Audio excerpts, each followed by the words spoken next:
A wise ghoul once said of this death thing, it's just too creepy. One thing that never dies is hunger. And this is the season when monsters roam the streets in search of treats to eat. But not these. No, the creatures seek the sweets of the undead that will test the strength of your stomach, mate. Gobblin Goblins is a game which takes you to the table of an actual monstrous feeding frenzy. And let me tell you, these goblins mean business. So shuffle up, and don't spoil your appetite, because it's time to eat what you can, and give nothing back. The setup is pretty simple. Remove the goblin cards and hand them out, one per player. Pick your favorite or randomly hand them out. Either way, it's best that they're not all the same type. You have your dodgy, geeky, hippie, worker, grot, or snob goblins to pick from, so make sure each player's goblin type is unique. Check the backs of the goblin cards for useful information, including foods your goblin likes and those that might make your tummy turn. However, don't forget the special ability of your special goblin. This can be found printed on the other side. Also, if you're playing a 2-player game, take out the cards with the 3 and up symbol. Those symbols are on certain goblins as well, so you may have to go back and check your selections.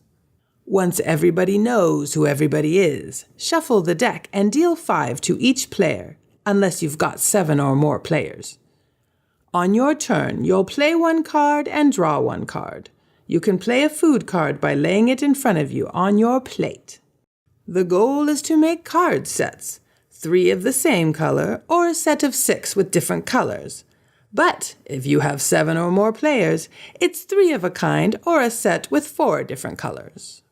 Biscuits are extra delicious and wild, so play them as any color you need. If you do put a set together, it's goblin time. Place those cards aside in a face-down pile to be scored later.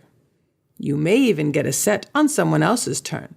Just gobble them up anytime that happens. If you'd rather go with an action card, throw it down and read off the text. After you do as it says, discard it and wrap up your turn.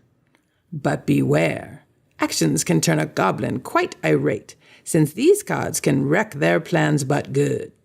When the deck runs dry and a player can't play a card on their turn, the game ends.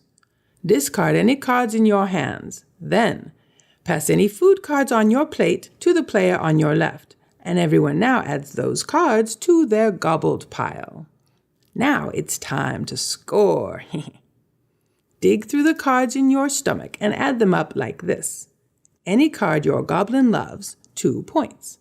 A biscuit is worth 2 points, and the very tasty biscuit is worth 3 points. Any card your goblin hates, -2 points. If a card matches your color allergy, -1 point. And any other card is 1 point. If you manage to tie, then count the gobbled cards. The highest number is the Goblin King. Well, the king of gluttons anyway. All right, you hungry beasts. That's all you need to know to get cooking.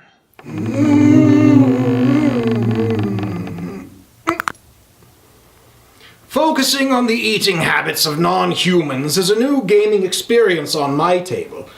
The best games tell stories, and often that means exploring the uncharted corners of fantasy. Gobblin Goblins certainly delivers on that. If Red Dragon Inn showed us what the heroes do in their off time, then Goblin similarly takes us to the break room of the monsters. As for the gameplay, I've got to say they married the theme and the mechanics quite well. I've collected sets of cards in games before, but in this, I walked away feeling like the sets I created were in fact recipes, like building a sandwich, making a soup, or generally looking for the right foods to combine. We're monsters, and we're tacky, but we have taste. And the pile of gobbled cards feels like an irritable stomach that may, at any moment, react badly and vomit out what you put in, or blast it out another end. It might have benefited from assigning food groups to the different colors to help sell the idea that you're building a balanced meal for your picky eater, Instead, the food cards are very random. So even though my character was allergic to green, I have no idea what it was actually allergic to. Another problem with the food is that you can forget that these are things to eat after a while. Toenails, scabs, bogies. Gross. But sure, we're goblins. Top hats, whistles, towels. Hard to envision, but not impossible. Pylons, roundabouts, asteroids? No. Even in a cartoon world, I'm having trouble imagining my character chewing those. But once you've accepted what's going on, it's pretty easy to move past it. Managing your hand is a balancing act, where you must keep an eye on your rival's plate to snatch the things that you enjoy, or pass them something they detest. This is an eating contest after all, and although the take-that elements are low consequence, they're an important part of your strategy. And for me, the actions and distractions were the real meat and potatoes of the gameplay. So waiting for the right moment to unleash my goblin deviousness was key. The experience of this game is light, fun, and silly. This is a party game, or a palate cleanser in between games. The subject matter is good for a giggle to lighten a moody group. Let it be what it is and you'll learn to love it.